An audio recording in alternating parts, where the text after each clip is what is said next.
Bonjour à toutes, bonjour à tous. Je suis Cyril Buchan, journaliste à l'agence de presse AEF.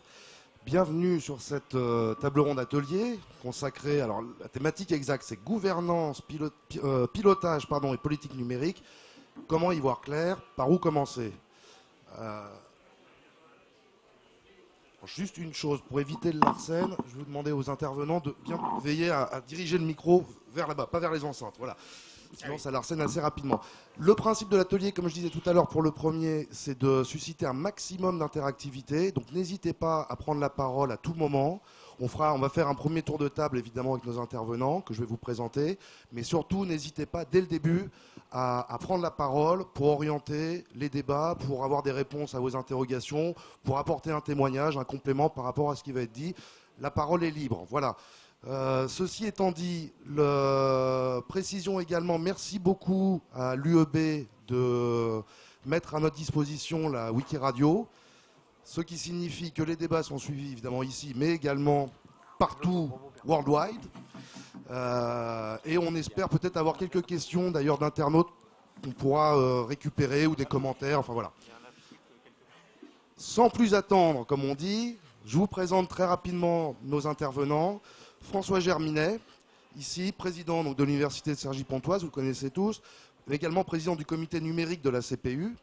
J'ai Patrice Roturier, alors je ne veux pas écorcher les intitulés, Patrice Roturier qui est vice-président numérique du Presse, Université européenne de Bretagne. Merci encore pour mettre votre technologie à notre disposition sur la Wikiradio. Et Thierry Bédouin, qui est DSI de l'Université de Paris 1, également président de l'ADSI. Je vais commencer peut-être par monsieur Germinet. Finalement, je pourrais vous poser la question toute simple, mais qui derrière cache une problématique assez complexe. Est-ce qu'aujourd'hui, les établissements d'enseignement supérieur, les universités, ont pris la mesure du numérique et l'ont traduit, ont pris la conscience de l'importance du numérique, ont traduit cette prise de conscience dans les axes de gouvernance, dans les axes de stratégie à mettre en place, à formaliser? Est-ce qu'il y a des schémas directeurs? Où en sommes-nous aujourd'hui? Alors ça commence. Seulement. Ça commence. Bon, il y a certains établissements évidemment qui ont une culture numérique très très ancienne, mais disons, on ne peut pas vraiment dire qu'à ce jour, la question du numérique, sous tous ses aspects, soit inscrite au cœur de la stratégie des établissements. Mais c'est en train de se mettre en place parce que les enjeux sont énormes. Il y a des enjeux en termes de système d'information et donc de rationalisation du fonctionnement de l'établissement. Et puis il y a des enjeux en termes de numérique au service de la pédagogie et donc de la transformation de nos pratiques. Ce qui veut dire que voilà, on a un enjeu au niveau des établissements, à la fois du point de vue de notre fonctionnement d'établissement, fonctionnement d'organisation, et puis des enjeux en termes de mission de service public de formation. Et puis, on en parlera certainement tout à l'heure, il y a des enjeux au niveau national de coordination de tout ce qui peut se passer partout. Mais le point qu'il faut certainement noter, c'est que dans tous les établissements, il y a des initiatives qui sont remarquables, mais elles sont, c'est là ce qu'on peut regretter, souvent le fait d'individus passionnés qui y passent du temps. Parfois c'est un peu fragile, parfois c'est plus organisé, mais parfois c'est non pas un individu mais une composante. Je pense par exemple à la médecine qui est très en avance sur ces genres de choses, mais il est rare que ça soit au cœur de la stratégie de l'établissement. Mais il y a une prise de conscience. Prise de conscience, donc, mais peu de coordination et peu de formalisation finalement des projets, c'est ce que vous dites. Oui, bien. Alors, on a réalisé une enquête à la CPU, la conférence des présidents d'université, et puis en collaboration avec la MINES du ministère. D'ailleurs, on a eu le plaisir d'avoir une petite dépêche anodine sur le sujet hier, qui révélait un certain nombre d'éléments. On a à peu près... le résultat est pas mauvais, hein, parce qu'on a 40 établissements qui nous ont répondu, une quarantaine d'universités sur les 80, donc une sur deux, c'est quand même pas mal. Et sur les universités qui ont répondu, eh bien, il y en a en gros une sur deux qui sait à peu près où elle va en termes de numérique, c'est-à-dire qu'elle a un schéma directeur, soit des systèmes d'information, soit du numérique. Et puis l'autre moitié qui avoue penser, souhaiter mettre en place un schéma directeur, mais qui ne l'a pas encore. Et lorsqu'on regarde dans les universités les types de structures qui accueillent les initiatives numériques, eh bien, c'est très variable. Il y a des services qui sont strictement dédiés au TIS, des services qui mêlent le numérique et un service pédagogique au sens large, et puis encore des services qui sont inclus dans les directions informatiques et systèmes d'information. Merci. Thierry Bédouin, je voudrais vous faire réagir par rapport à ça, parce que derrière le constat que vient de dresser François Germinet, on peut se poser la question, est-ce que les universités sont outillées aujourd'hui pour démarrer des politiques bien structurées, des stratégies numériques? Est-ce qu'elles ont des outils? Je crois que vous avez mené une mission au sein de la MINES, justement, du ministère, pour mettre à disposition quelque chose qui permet au moins de faire un diagnostic. Pour démarrer, il faut déjà savoir d'où on part, hein, c'est bien ça. Oui, effectivement, se pose le problème de savoir où se situent les établissements, comment ils savent s'auto-évaluer par rapport à une démarche numérique, sachant que le numérique, effectivement, c'est très transversal à l'ensemble des fonctions et des missions des établissements. Donc, depuis maintenant 2 ans, il y a un indicateur donc de la politique numérique et de la gouvernance numérique qui a été mis en place dans le cadre des expertises des projets sur le numérique dans le cadre de la politique contractuelle quinquennale menée par le ministère et qui fait les observations qui a fait donc permis de faire des observations sur la vague B sur 53 établissements, ce qui est quand même pas négligeable, et sur la vague C sur là une plus petite vague puisque en fait elle ne concernait que 7 établissements. Et en fait, on a vu cet indicateur, donc qui est un indicateur un peu particulier. Ça peut paraître très barbatif parce que on peut considérer que le nombre de points observés est grand, mais malgré tout, la politique numérique, elle s'analyse à la fois sur la gouvernance, à la fois sur le soutien à la pédagogie, à la fois sur le soutien à la documentation, à la fois sur le soutien à la recherche, et aussi à la fois sur la formation et l'accompagnement. Donc tous ces points-là sont observés dans un mécanisme d'auto-évaluation par l'établissement et avec un mécanisme d'objectif cible à l'objectif du contrat quinquennal.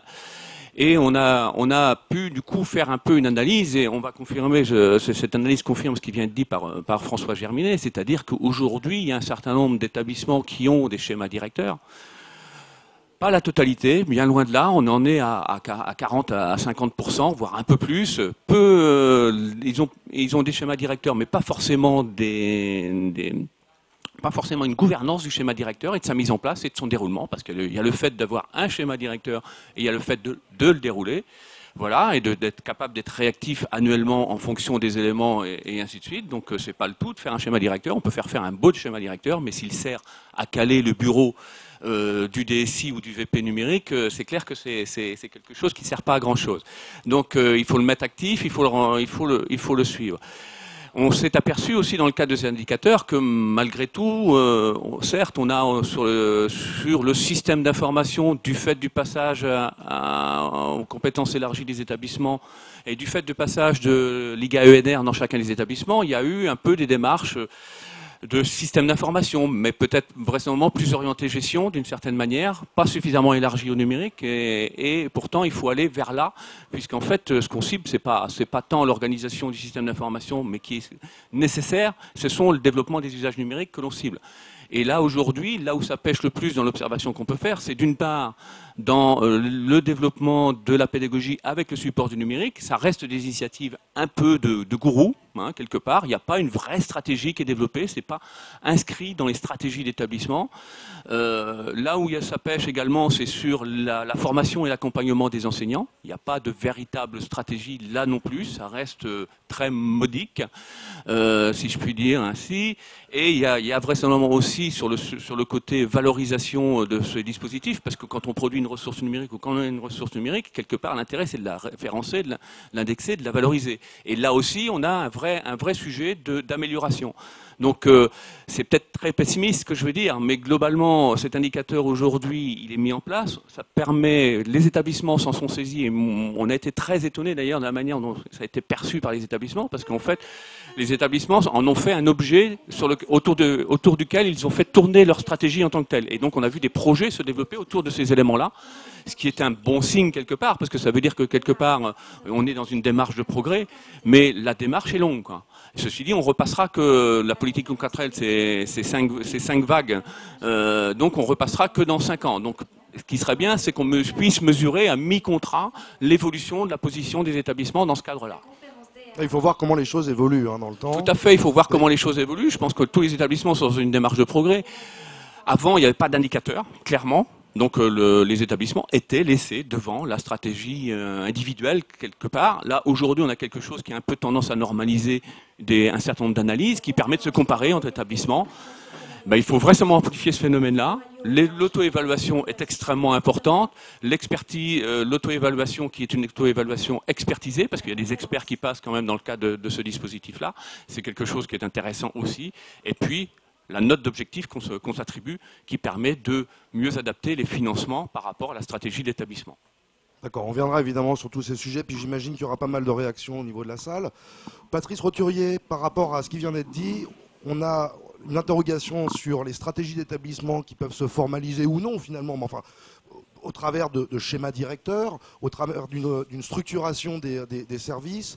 Derrière ça, il y a l'enjeu du pilotage, de la gouvernance, du pilotage de ces projets-là. Vous, à l'UEB, vous êtes cité quand même depuis plusieurs années maintenant comme étant un exemple en matière de numérique. C'est assez reconnu, je ne veux pas faire trop de flagonnerie, mais enfin bon. Sur le terrain, comment ça s'est passé? Comment ça se passe? Quels sont les écueils à éviter? Quelles sont les clés de réussite? Alors, je dirais, c'est pas là aussi se flatter, mais je pense qu'on est au stade 2, nous. C'est tout simplement que le pilotage du numérique, on l'avait déjà inscrit dans les établissements. Alors je répète, l'UEB, c'est 28 établissements aujourd'hui, mais c'est 4 universités, 2 CHU, 4 organismes de recherche et le reste en grandes écoles. Et en fait, dans les 4 universités, il y avait déjà des chargés de mission où, à titre personnel, j'étais déjà VP numérique d'une université. Et en fait, depuis 2010, on est passé au stade où on a le numérique, on l'a positionné au niveau du presse. Parce que tout simplement, et ça c'est important dans un pilotage, aujourd'hui, dans nombre d'universités, les unités de recherche sont multisites, les écoles doctorales sont multisites, les formations sont cohabilitées. Donc on voit bien qu'en termes de système d'information, en termes de politique TIS, en termes d'accompagnement de la formation, je dirais l'échelle de l'établissement est déjà trop petite. Donc il faut raisonner au-delà de l'échelle de l'établissement, raison pour laquelle en Bretagne, donc on a passé le numérique, je dirais, au niveau du presse. Alors, c'est pas la notion de VP numérique, c'est pas un titre. Je crois que c'est un enjeu essentiel. Dans les universités, je dirais le pilotage, les bureaux des universités, c'est là où se prennent les orientations stratégiques. Et si vous n'êtes pas présent sur un domaine comme le numérique, vous aurez beau dire beau faire. Certes, ça peut être affecté, je dirais, en soumission à un collègue du CEVU ou du Conseil scientifique, etc. Mais c'est pas du tout la même chose. Et puis surtout, c'est une mission à plein temps.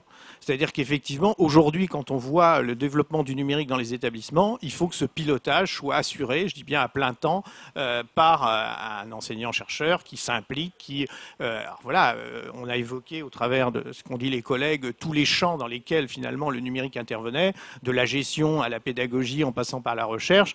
On voit bien que c'est une occupation essentielle parce que, je dirais, dans les universités bretonnes comme dans les autres, il y a une dizaine d'années, l'activité numérique était dispersée. On avait dans les UFR, dans des services, on a même connu des universités. Alors, quand je dis, j'ai l'air, ça fait 30 ans quand même que je m'intéresse à. J'ai dirigé, avant d'être vice-président, un centre d'ingénierie multimédia pendant 20 ans. Donc ces problématiques, je les connais un peu.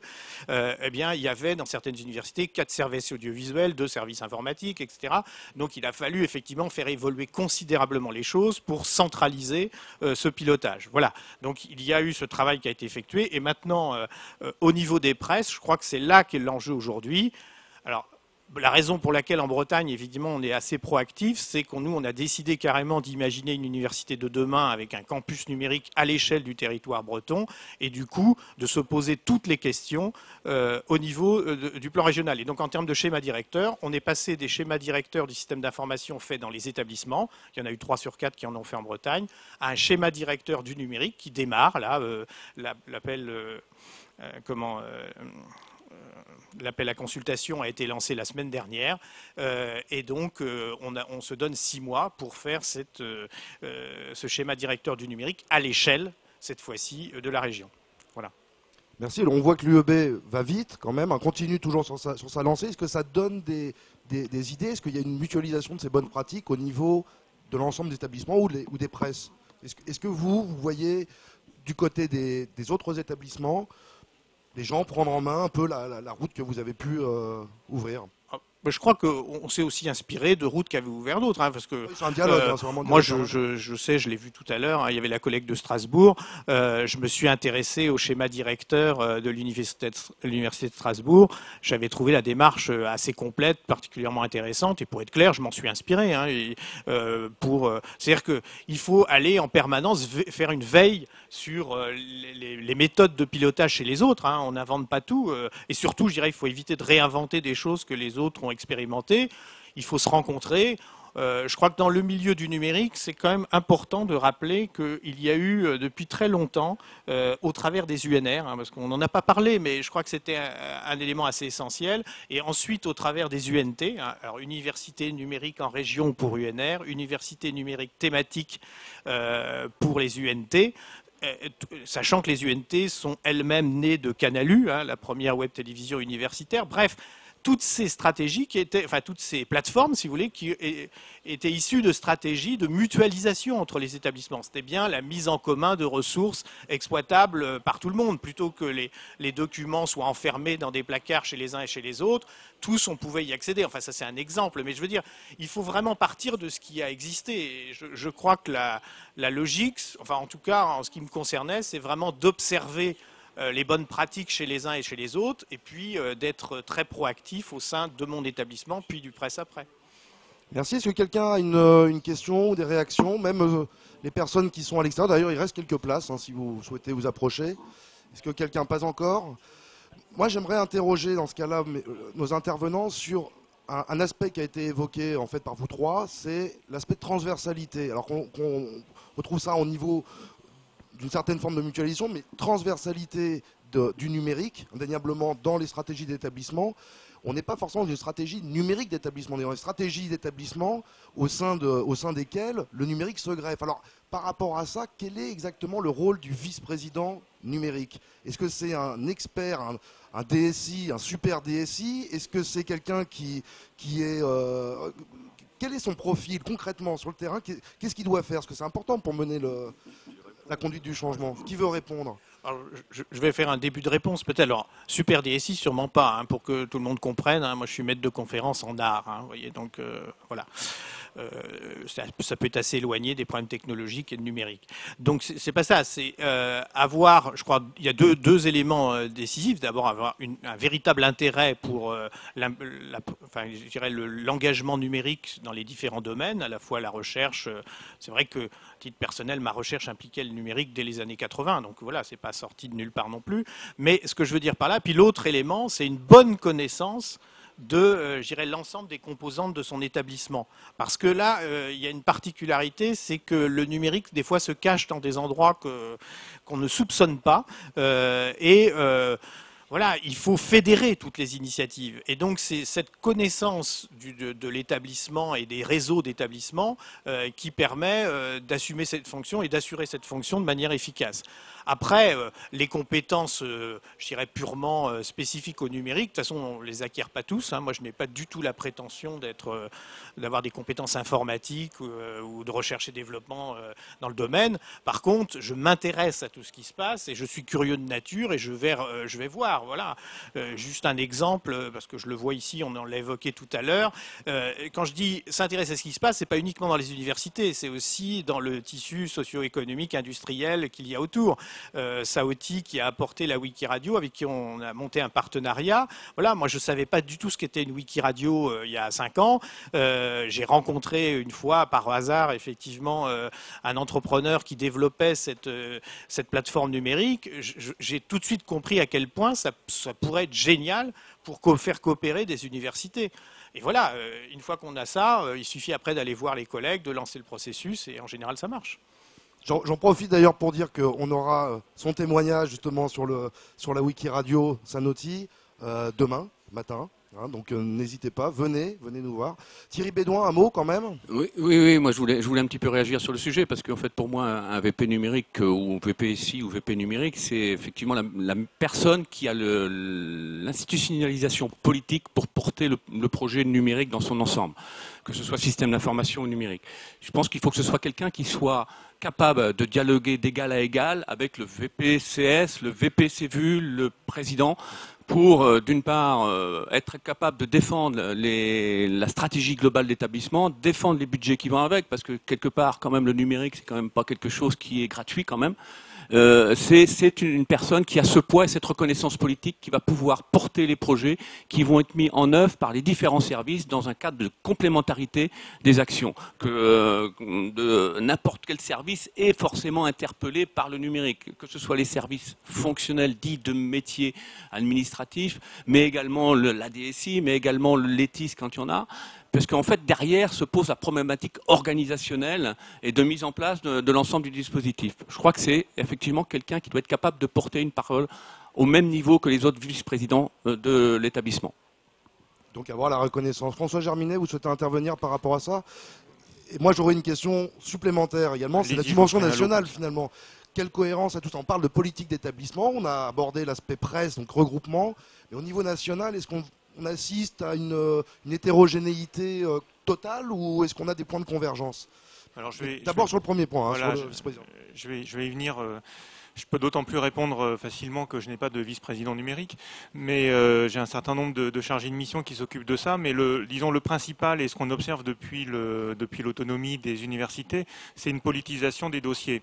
Et ce qui fait qu'il y a des cloisons qui sautent entre le politique qui ferait la stratégie dans son coin et puis l'administration qui s'occuperait de l'organisation de l'université du sien. Et donc ce qui veut dire qu'on attend du DSI qu'il comprenne les enjeux politiques de l'établissement. Donc il fait son boulot de DSI, mais on ne lui demande pas juste de gérer des tuyaux et puis d'avoir des jolis serveurs dans son coin. On lui demande de comprendre les objectifs, les priorités de l'établissement et puis d'éclairer l'établissement sur un certain nombre d'enjeux, notamment lorsque si l'équipe en place n'est pas vraiment au fait de l'importance des systèmes d'information, etc., il faut qu'il y ait un relais à ce niveau-là, donc un rôle de conseil. Et le VP, le vice-président, eh bien, c'est lui qui, exactement comme l'a dit Thierry, va pouvoir faire le lien avec le vice-président recherche, formation, avec le président, avec l'ensemble des collègues pour porter les projets politiques et c'est absolument essentiel. Dans le projet de loi de la ministre sur l'enseignement supérieur, eh bien, il y a un rôle essentiel qui est fait jouer par les communautés d'université, c'est-à-dire ce qui doit remplacer les presses, un rôle essentiel d'un vice-président numérique. Ça serait inscrit dans la loi et donc là on retrouve exactement, je suis tout à fait en accord avec ce que disait notre collègue de l'UEB, c'est-à-dire que le presse, le fait de passer à l'étape supérieure, à l'échelon supérieur, au niveau de la coordination d'établissement, de positionner le numérique à ce niveau-là, ça devient essentiel et ça repolitise le problème parce que au moins ça fait prendre conscience à l'ensemble des équipes de direction que dans le presse, qui est l'objet le plus stratégique sur lequel ils travaillent, eh bien, ils ont au cœur de ça le numérique à regarder de près. Je vous donne un exemple.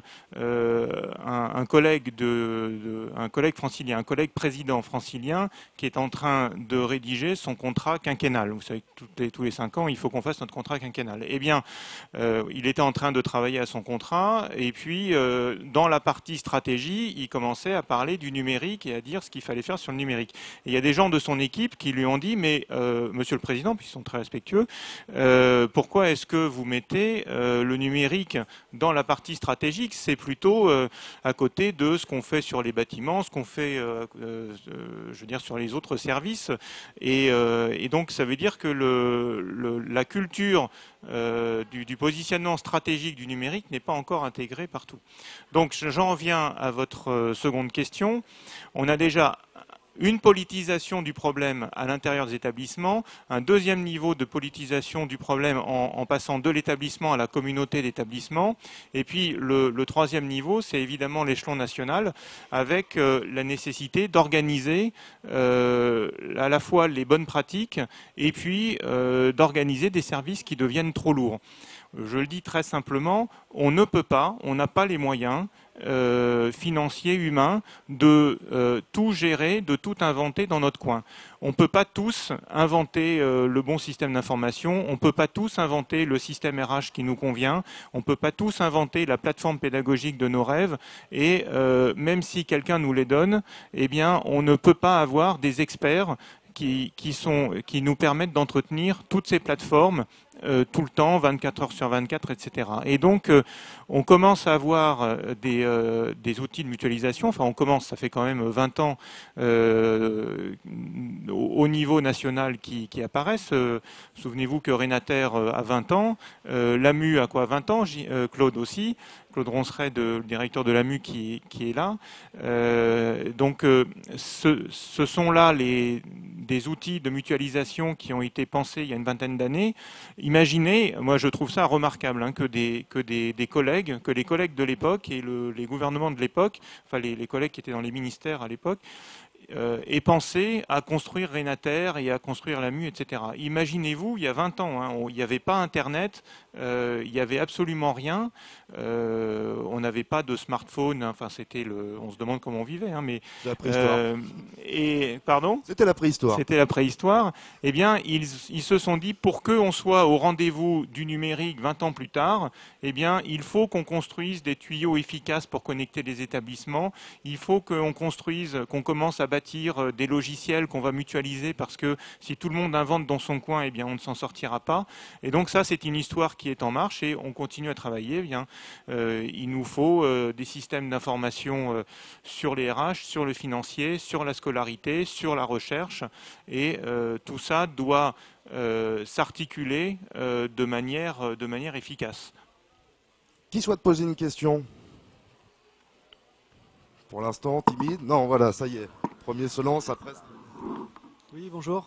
Julien Herring de la société Tree of Science. Moi, j'avais une question pour une partie qui n'est pas la gouvernance et autres, mais sur les outils numériques pour la recherche. J'ai souvent des demandes. Déjà, hein, je rebondis sur le fait que c'est pas gratuit. Bah, moi, j'ai tendance à dire oui, il y a beaucoup d'outils, surtout qui servent à la recherche, qui sont gratuits et qui sont utilisables. Par contre, il y a beaucoup de remontées, parfois, de difficultés au quotidien utiliser certains outils qui sont bloqués par les serveurs des universités. Donc quel est le lien que vous observez ou que vous faites parfois entre les utilisateurs d'outils numériques très concrets, pratiques pour la recherche, des réseaux sociaux scientifiques, des outils numériques de collaboration, et la gestion au niveau université d'un campus ou même d'un presse globalement. Sachant que moi, je veux dire, dans mes formations aux outils numériques, j'ai à peu près 200 à 300 outils numériques qui sont gratuits et qui sont vraiment des outils professionnels pour la recherche. Merci. Est-ce que quelqu'un souhaite répondre à ça? On n'est pas exactement sur les aspects de gouvernance ou de pilotage. Je peux répondre sur la notion de gratuit. Enfin, la notion de gratuit, elle est toute relative, parce qu'en fait, pour mettre en place ces outils gratuits, malgré tout, il y a des hommes, il y a des infrastructures derrière, et ça rentre dans les coûts de maintenance, dans les coûts de fonctionnement des établissements. Donc, certes, l'outil en lui-même peut être gratuit, mais malgré tout, il faut des hommes, il faut voilà. Et quelque part, même l'usage de ce type de dispositif, ça doit être globalement une décision d'établissement. Ça rentre dans la stratégie d'établissement de prendre des outils ou tel outil. Alors pour la recherche, c'est un petit peu différent, mais en tout état de cause, la mise en œuvre de ces outils, elle repose sur des infrastructures qui par ailleurs coûtent. Une question peut-être? Pas encore. On parle de coûts. Je pose juste une question très rapidement. On vient de parler de coûts. Est-ce que le fait de passer à une gouvernance avec VP numérique, etc., induit des budgets plus ou moins cachés? Est-ce que ça correspond à des coûts, surtout des coûts humains, enfin? Est-ce que ça peut être une barrière à la mise en place d'un portage politique fort des stratégies numériques? Non, bizarrement, je serais tenté de penser que c'est exactement l'inverse. C'est-à-dire que le simple fait d'identifier à l'échelle d'une politique globale d'un établissement l'ensemble des activités, des recherches, des éléments qui impliquent le numérique impose d'avoir une politique globale, une vision globale. Et en général, on fait très vite des économies parce qu'on peut constater que, parce qu'on a évoqué l'histoire de l'AMUS et de ne pas réinventer l'eau chaude en permanence. Je rappelle quand même qu'à l'échelle même d'un établissement, et moi j'ai connu ça, hein, j'ai découvert qu'une composante développait exactement ce qu'avait développé la composante d'à côté l'année précédente. Donc on connaît tous ce genre de situation.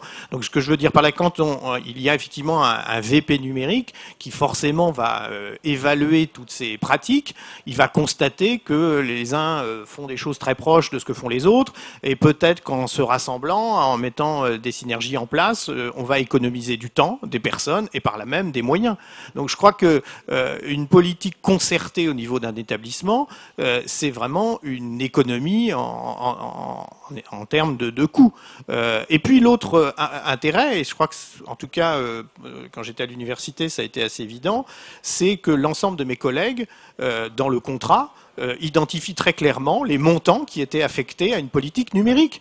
Et du coup, pour certains, ça pouvait paraître pharaonique. Non, c'était simplement à l'échelle des projets et des enjeux qui étaient au bout de cette... Mais vous voyez, pour nombre de mes collègues, hein, quand on parle de ça, ça concerne acheter un serveur, acheter un magnétoscope, mettre un vidéoprojecteur dans une salle. C'est pas du tout une vision globale des enjeux. Encore une fois, si vous regardez par exemple les équipements dans les numériques, audiovisuels puis numériques aujourd'hui dans une université, si vous laissez chaque composante réfléchir à quel matériel elle va acheter pour tel type de salle, etc., si vous faites l'addition à la fin de l'année, vous allez voir que ça va être effectivement énorme. Si vous passez à un marché global à l'échelle d'établissement, voire à l'échelle du presse, parce que c'est vraiment la question qu'on se pose là, nous, aujourd'hui, sur le projet, c'est comment on va négocier carrément à l'échelle du presse, eh bien, effectivement, là, vous allez voir que les coûts vont diminuer très rapidement. Hein. Donc, je crois que c'est vraiment l'inverse. Une politique concertée, c'est une politique d'économie. Donc, un bon pilotage, c'est une rationalisation, finalement, des coûts. Je vais passer la parole... Thierry, vous avez... Oui, je pense qu'un bon pilotage, effectivement, est une rationalisation des coûts. Et puis, en fait, quand on se connaît bien, on est capable, donc, d'une part, de se comparer avec l'établissement d'à côté, voire de trouver des convergences. Et typiquement, de passer des marchés, non pas uniquement à l'échelle d'un presse, ou même, voire même d'une UNR, tel que l'UNR Paris-Île-de-France, où on a passé des marchés, globalement, pour l'ensemble des établissements adhérents de l'UNR. Et où on a des coûts, effectivement, qui sont quand même relativement intéressants pour les établissements. Donc, avoir une stratégie et bien se connaître, c'est aussi être capable de répondre, quand on répond à des projets de recherche, d'avoir une réponse sur les coûts complets, d'avoir des réponses sur un ensemble de choses de ce type-là qui sont aujourd'hui nécessaires pour le pilotage des établissements. Allez-y, une question. Merci, Christophe Porlier, donc Université de la Réunion. Donc une question plutôt à Patrice concernant l'organisation que vous avez adoptée d'un point de vue pratique pour mener la réflexion sur votre schéma directeur du numérique à l'échelle du presse, du presse. Qu'avez-vous mis en place? Comment est-ce que vous prenez en compte l'avis des usagers qui sont de nature multiple, la différenciation des publics aussi étudiants, les rapports entre éventuellement les différents comités, comment s'articule la réflexion entre la réflexion autour du SI ou d'un comité de pilotage des systèmes d'information des établissements et la stratégie du numérique global. Bref, quelle a été la méthode et votre démarche? Alors en fait, pour répondre précisément à ta question, la méthode qui a été mise en place a tout simplement s'est inscrite dans un projet plus vaste. Hein. Je rappelle que le projet UEB Campus, c'est un PPP, hein, et c'est je me suis permis de le rappeler à la ministre ce matin, qui m'a dit qu'elle n'avait pas de blocage idéologique, donc tout va bien. Et donc, c'est un PPP global, c'est-à-dire que nous, on a raisonné à l'échelle donc des 28 établissements, à la fois 4 bâtiments, 54 équipements de haute technologie, et puis une dizaine de services associés. Tout ça pour un budget de 56 millions d'euros. Donc l'idée, c'est qu'évidemment, pour construire ce projet, pour construire le programme fonctionnel de ce projet, on a travaillé pendant 2 ans avec les usagers des établissements. Et on a constitué des groupes de travail sur le volet pédagogique et numérique, sur le volet SI, sur le volet recherche, sur le volet fonctionnalité, par exemple, relation au SI des établissements, sur les réservations de salles, enfin tout un tas d'éléments très très concrets.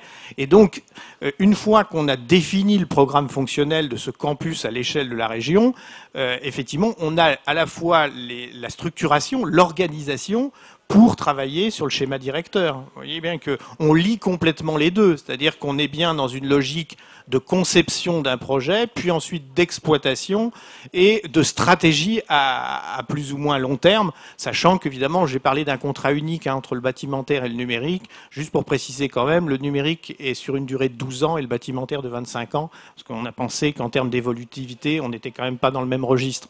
Donc voilà, on a fait toutes ces nuances qui sont d'ailleurs possibles. Je rappelle que, quoi qu'on en dise, dans le PPP, il y a pas mal de souplesse. Et ça, c'était une des souplesses qui était intéressante. Voilà, ce que je veux dire, c'est que la structuration du projet, et par là même, le schéma directeur vient à une phase, vous voyez, où là, on finalise le dialogue compétitif. Donc, on va connaître en juin le vainqueur. Et donc, parallèlement à ça, toute la stratégie va être mise en place parce qu'on saura aussi quel type d'outils et quel type de services seront précisément offerts par le partenaire privé. Donc vous voyez, c'est une partie à 3 bandes. C'est l'université, le partenaire et le presse. Enfin, c'est les universités, les établissements, pardon, les écoles, le presse et le partenaire. Donc voilà, mais l'organisation, elle préexiste. C'est important de le dire. On réinvente pas tout. On s'appuie sur tous les groupes de travail qu'on avait mis en place. Merci. Une question ou un témoignage, Bernard Etlichet. Bernard Etlichet, directeur de la stratégie et de l'innovation numérique à Paris-Ouest, Nanterre-La Défense, co-directeur de l'UNR Paris-Île-de-France. Je voudrais intervenir. Alors, pour ceux qui me connaissent, je suis assez provoque, donc il n'y a pas de problème là-dessus. Je vais essayer de provoquer là encore.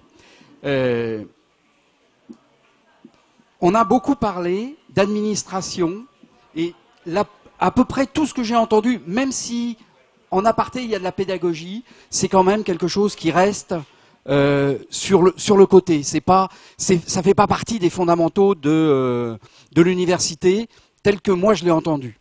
Mais je voudrais revenir sur un fondamental qui est la DSI et le DSI. Qu'est-ce que c'est qu'un DSI? C'est quelqu'un qui est porteur de la stratégie numérique. Alors on peut le mettre VP, mais c'est pas un directeur de CRI, c'est-à-dire que c'est pas quelqu'un qui est forcément un technicien. Il n'a pas à connaître la technique. Il fait l'interface entre quelqu'un et un groupe qui est l'ensemble de la présidence et les services. Il est capable de traduire, c'est un traducteur, c'est quelqu'un qui est porteur de cette stratégie et d'aligner, et de demander à ses équipes derrière d'aligner la stratégie de l'entreprise sur ce qui est le technique. Et moi j'aurais tendance à dire aujourd'hui que la DSI, elle est morte. En termes de, et c'est en ça que je suis peut-être un peu provoque, en termes de direction ou de directeur ou de service, de direction des services informatiques ou des services d'information. Enfin, en termes de directeur des systèmes d'information. Et je dirais plutôt, vive la DSI, direction des services d'information. Et là, on est complètement dans une autre logique. C'est-à-dire qu'on n'est plus dans une logique qui est une logique informatique, avec des équipes qui doivent régler des problèmes, mais on est dans une logique de service aux usagers. Et ça, je pense que c'est aujourd'hui fondamentalement différent de se mettre dans cette logique-là, qui est une logique de service. Et ça n'a plus rien à voir avec l'informatique. J'aurais tendance à dire l'informatique, c'est de la technique et ça doit suivre. Je prenais l'exemple de la téléphonie ce matin. Vous avez tous des iPhones ou des PDA ou des tablettes, vous ne vous posez pas la question de quelle formation j'ai besoin sur ces services-là. Vous les prenez, vous les consommez. Eh bien, il faut que le système et les services d'information soient construits de la même façon. Et là, c'est pour moi une vision qui est beaucoup plus moderne que tout ce que l'on est en train de réfléchir aujourd'hui. Merci. Qui souhaite répondre? Service, qualité de service? Je peux être provoquant dans l'autre sens. La première chose, enfin, on se connaît quand même un peu, mais vraiment, je vous invite, quand vous voulez, à venir déjà travailler dans les salles immersives en Bretagne. Vous verrez qu'on s'est préoccupé avant tout de l'usage et avant tout du bien-être. Je dirais ce qu'on demande dans ce projet-là, au travers à la fois des équipements et des services, c'est à l'enseignant de faire son cœur de métier. C'est-à-dire absolument pas de savoir faire marcher une télécommande, d'être stressé parce qu'il y a 3 boutons à appuyer, etc. Actuellement, enfin, quand je parle de ces salles, hein, c'était les démonstrateurs qu'on avait mis en place pour l'ensemble du dispositif. C'est pas neutre. Je veux dire, on est passé d'un usage sur des systèmes de visioconférence traditionnels de moins de 5% par chaque poste à un usage de plus de 60%. Enfin, je veux dire, en 2 ans, l'écart, il est colossal. Tout simplement parce qu'un enseignant, il réserve, il vient. Tous nous le font, la même remarque. C'est déjà éclairé. Le micro, ça marche. Il ne sait même pas s'il y a un bouton d'ailleurs pour faire marcher. Il parle et il entend l'autre très bien. Il le voit très bien. Et il fait 3 heures de réunion, il n'y a aucune coupure, etc. C'est tout, c'est terminé. C'est-à-dire qu'il y a un enjeu évidemment essentiel, mais là je vous rejoins totalement, c'est de partir de la qualité de service et de la pertinence des usages. Mais la technologie, elle suivra. Enfin, soyons clairs, aujourd'hui, il y a plein d'industriels sur ce salon qui savent très bien faire les outils. Hein. On n'a pas de stress à avoir ou d'inquiétude à ce niveau-là. Mais effectivement, ceci dit, pour ça, oui, c'est une question de gouvernance. C'est-à-dire qu'il faut qu'il y ait quelqu'un dans la maison qui fasse ce travail d'aller repérer, écouter et ensuite, je dirais, défendre au niveau tout simplement des budgets de l'établissement l'ensemble de ces dispositifs. Oui, ça c'est vrai. François Germinet, vas-y. Bon, je note que vous n'avez pas plus parlé de formation que nous, mais je suis d'accord avec vous.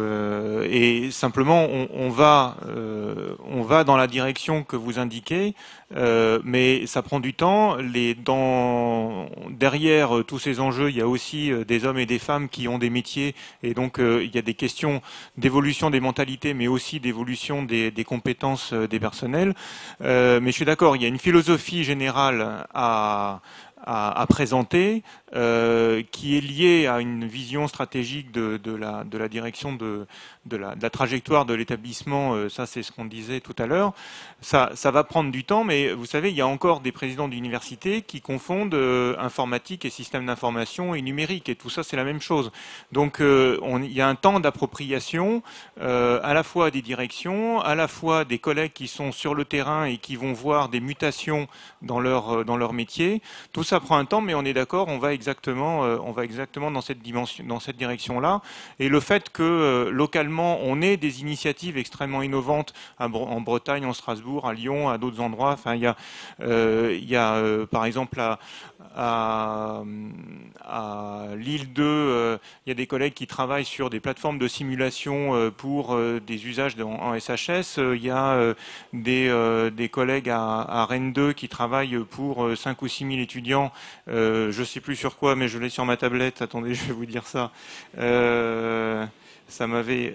ah voilà, oui, une unité, 5000 étudiants qui suivent une unité informatique, de méthodologie informatique dès la première année. Et donc, il y a des initiatives très locales qu'on arrive déjà à industrialiser avec des nombres d'étudiants relativement importants. Les initiatives pour la médecine du côté de Joseph Fourier, Grenoble, où là, c'est 25 000 étudiants qui sont concernés. Et si je parle de ces exemples-là, c'est qu'ils sont des aiguillons qui permettent de faire avancer globalement la machine. Et après, alors vous dites on a les tablettes, on a les smartphones et tout doit suivre. Je suis complètement d'accord avec vous. Maintenant, il y avait des questions qui vont se poser. Par exemple, Microsoft nous donne plein d'outils. Il y a LiveAtedu, Microsoft 365. Est-ce qu'on prend ou pas? Google, ça existe. Est-ce qu'on prend ou pas? Est-ce que au lieu de monter des systèmes de visio qui coûtent cher, est-ce qu'on utilise Skype? Est-ce qu'on utilise Google Talk, toutes ces technologies-là avancent extrêmement rapidement. Donc, est-ce qu'on recrée des outils qui nous sont propres avec l'AMU, avec Renater, comme on l'indiquait tout à l'heure, ou bien est-ce qu'on intègre, si nous en avons la possibilité, il faut toujours faire attention à la CNIL, est-ce qu'on intègre des logiciels extérieurs parce que le secteur privé développe des outils de manière extrêmement rapide et pratique et on est parfois un peu à la traîne dans l'intégration de ces usages. Et pour aller encore un tout petit peu plus loin, il y a une autre question en termes de mutualisation qui va nous arriver très vite sur le coin de la figure, c'est est-ce qu'on fait du cloud? Alors, il y a des initiatives locales, l'Université numérique en région Île-de-France travaille dans le cadre des investissements d'avenir à une préfiguration d'un cloud, un espèce de projet test pour voir si on peut arriver à proposer un service cloud, mais ça veut dire que demain, est-ce qu'il y a encore un intérêt à avoir des capacités de stockage énormes dans nos établissements ou est-ce qu'on n'a pas plutôt intérêt à avoir des tuyaux et puis utiliser des capacités à l'extérieur? Et ces questions-là, elles touchent les établissements et elles touchent le niveau national également parce que le ministère de l'Enseignement supérieur et de la Recherche, s'il veut développer le projet France Université Numérique, qui est cher à notre ministre, on va se poser la question du stockage intensif. Le ministère de l'Éducation nationale, il veut développer le numérique dans les collèges et dans les lycées, et parfois ils sont en avance sur les universités, au passage. Est-ce qu'ils vont pas avoir à un moment donné besoin de stockage intensif? On parle des problèmes d'open data et de big data avec de l'accès généralisé de données. Ça suppose du stockage intensif. Et pour revenir à Fun et le France Université Numérique, et je terminerai par là, si on commence à avoir des ressources numériques, vidéo visibles partout en dehors de la France, ça va à nouveau signifier des volumes de stockage qui sont relativement importants. Et voilà, moi, est-ce que c'est mon travail de gérer un nombre important de boîtes aux lettres, un nombre de serveurs importants pour faire tout ça? Merci beaucoup. La rafale d'annonces nous signale finalement qu'on est en train de dépasser l'horaire, mais on va se laisser 5-10 minutes. Thierry Bédouin, vous souhaitez réagir également ou je prends quelques questions? Un mot le temps que je donne. Non, juste un mot. On est dans une période quand même budgétaire difficile. Donc, de toute façon, je crois qu'on n'aura pas le choix. Enfin, en tant qu'établissement, la mutualisation est quelque chose qu'il va falloir qu'on pousse sur ce type d'équipement, ne serait-ce que pour être compétitif à l'échelle nationale et internationale, ne serait-ce que pour valoriser toute la production à la fois pédagogique et scientifique, ne serait-ce que pour exister face à ce qui va nous déferler vraisemblablement par la prise par à la fois les universités étrangères et le monde privé. Je crois que de toute façon, aujourd'hui, il faut qu'on arrive à changer d'échelle globalement sur les aspects numériques. Je pense que c'est extrêmement important. Et je crois qu'il faut qu'on s'y prépare très vite. Oui. Bonjour, Jean-Raphaël Manjato. Je suis actuellement intérimaire aux presses de Toulouse. Mais dans une autre vie, j'ai été un peu l'équivalent de l'AMU puisque j'étais responsable des applications nationales informatiques au ministère de l'Éducation nationale dans les années 80. Donc j'ai entendu parler de la préhistoire, mais il me semble que la préhistoire à l'époque, elle n'était pas si préhistorique en termes d'organisation. Et que vous avez bien aujourd'hui un problème, non pas technique, les techniques elles suivent, mais vous avez un problème de décision pour savoir comment, à quel niveau vous allez placer votre... Alors, j'ai le sentiment que nous, à l'époque, nous avions la contrainte du matériel qui coûtait très cher, donc il fallait qu'on mutualise. Je pense que le contexte budgétaire actuel va vous conduire à supporter sous cette contrainte-là des mutualisations qui semblent difficiles, mais qui sont inéluctables. Merci. Monsieur Clichy. Juste, je voudrais simplement préciser, je crois qu'il faut, par contre... Les organes de mutualisation, on est les spécialistes en France pour créer des structures et les empiler et puis ne jamais les supprimer. Je crois qu'il faut qu'on fasse très attention dans le modèle qui nous attend, à bien mettre en complémentarité les différents types de mutualisation, qu'on évite d'avoir des concurrences. Et donc il va falloir structurer la démarche entre les différents acteurs potentiels en mettant en complémentarité les actions. Mais juste pour répondre à ce que disait M. Germinet tout à l'heure, à propos des offres, ce dont tout ce dont vous avez parlé, c'est des services, et j'en suis heureux, et c'est les services que l'on prévoit d'avoir in situ sur UnifCloud, qui ont toute leur place. Et c'est parce qu'on arrive à mutualiser au niveau de l'ensemble de l'Île-de-France qu'on peut arriver à avoir ce type de service. C'est-à-dire que Skype, vous pouvez l'avoir inboard, vous l'avez chez vous. Donc le problème des données, est-ce qu'on utilise, est-ce qu'on n'utilise pas? Après, la question qu'il faut se poser, c'est est-ce que c'est le bon service ou est-ce qu'il y en a d'autres qui sont plus performants, de meilleure qualité et qui peuvent rendre les mêmes services, voire plus. Je crois que les questions, elles sont à ce niveau-là, c'est-à-dire que comment, à partir du moment où on raisonne en service, c'est par rapport à l'usager, c'est qu'est-ce qu'on veut lui donner et de quoi il a besoin.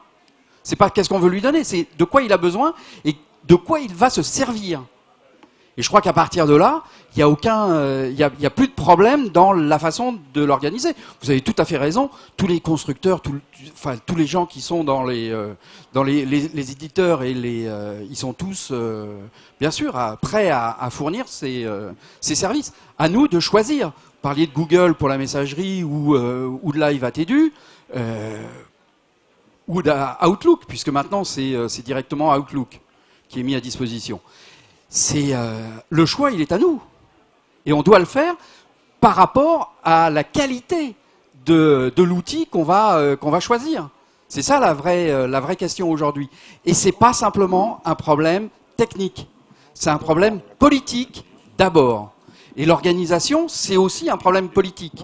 Et c'est là où, effectivement, il faut bien positionner les choses. Merci. Qui veut réagir à une dernière question? Et puis après, on va clore. Enfin, c'est pas une question, c'est une simple... Oui, c'est pas une question, c'est une simple remarque. C'est évident qu'il faut aller sur le numérique, c'est évident, ça fait partie des progrès, enfin du progrès. Quoi qu'il en soit, il y a une chose auquel il faut faire très très attention, c'est la conduite du changement. Et ça, c'est le gros enjeu. Que ça soit au niveau des enseignants, que ça soit au niveau des personnels. On parle de mutualisation, moi j'en suis tout à fait d'accord, on parle de cloud, on parle de tout un tas de choses, si ce n'est que dans tous les établissements, il y a un certain nombre de personnes qui travaillent sur ces applications, et c'est tout à fait intéressant, parce que si on les décharge de ces travaux, on peut les emmener pour d'autres, pour travailler sur le numérique. Mais cette conduite du changement est très très très importante, et je pense que le grand chantier et la réussite de tous ces projets passera par la conduite du changement. Tout à fait d'accord. Hein. Et on voit bien que là, je dirais, dans une politique d'établissement, que le VP numérique parle avec le VP DRH sur des enjeux de ce type-là, c'est vraiment essentiel. Mais je veux dire que, vous voyez bien que c'est forcément impactant dès que vous mettez en place un système transversal, que vous, je l'ai dit tout à l'heure, vous mutualisez des actions qui sont faites préalablement dans plusieurs composantes. Vous êtes obligé de raisonner de cette manière-là. Donc il faut effectivement, je dirais, impliquer le personnel et voir comment les évolutions métiers pour lui sont valorisants, parce que c'est ça l'enjeu. Mais effectivement, il faut prendre le temps de faire ça, oui, ça c'est clair. Oui, justement, c'est pour ça que je considère que le VP numérique la fonction numérique, moi, est plus une charge du VPSI. Parce que le système d'information, c'est l'ensemble. Il y a les fonctions support, mais il y a aussi l'enseignement, il y a aussi la recherche. C'est un positionnement, un schéma directeur sur une stratégie d'établissement. Les métiers de l'établissement, ce sont la recherche et la pédagogie. Donc ça fait partie de la mission du VPSI, quand il y en a un, évidemment. Donc on peut l'appeler VPSI, on peut l'appeler VP Système d'information, mais je suis assez d'accord avec vous, il en faut un. Pour me positionner, donc je suis Roland Chervet, je suis VPSI de Paris 13 et je suis coordinateur SI au niveau du presse Sorbonne Paris Cité. On ne va pas se battre sur la terminologie, hein, c'est pas... Non, mais c'est important parce que l'intermédiaire entre l'informatique et le numérique dont on parle actuellement, ça a été quand même la prise de conscience politique du SI, du système d'information. Et je parle de système d'information au sens global, et non pas un système d'information type RH ou un silo. Voilà. Catastrophe. Non, dernière petite remarque. Vous parliez... Alors, vous parliez des presses. Donc c'est vrai que les presses, c'est très difficile, très très différent en fonction de la géographie. Donc un presse breton, c'est assez sympa, moi j'en rêve, parce que tout le monde fait plus ou moins sa recherche ensemble. Dans un presse à Paris, déjà il y en a 8. Les chercheurs font de la recherche, les laboratoires sont multisites. Donc faire un schéma directeur pour répondre à la recherche dans le cadre d'un press, sur Paris, c'est beaucoup plus délicat. On a fait un schéma directeur au niveau du press Sorbonne Paris Cité. Pour mettre des choses en commun, c'est pas si simple que ça parce que c'est très très vaste à Paris. Merci. Qui veut le mot de la fin? On va arrêter. On termine là-dessus, sur ce témoignage-là? Oui. La province a quelques privilèges, tant mieux. Hein. La Bretagne en particulier. Ok, très bien. Merci beaucoup. En tout cas, vous l'avez compris, tous ces débats nous mènent à la question de la mutualisation qui a été largement abordée sur la dernière demi-heure et qui va faire l'objet de la prochaine table ronde, prochain atelier à 16h45 avec notamment Claude Ronceret, directeur de l'AMU. Il y aura également Patrick Donat. Il y aura également Patrice Noël. Non, ça fait déjà. Si, Patrice Roturier et Éric Chérel de Paris Descartes. Voilà. Donc vous êtes évidemment les bienvenus à 16h45.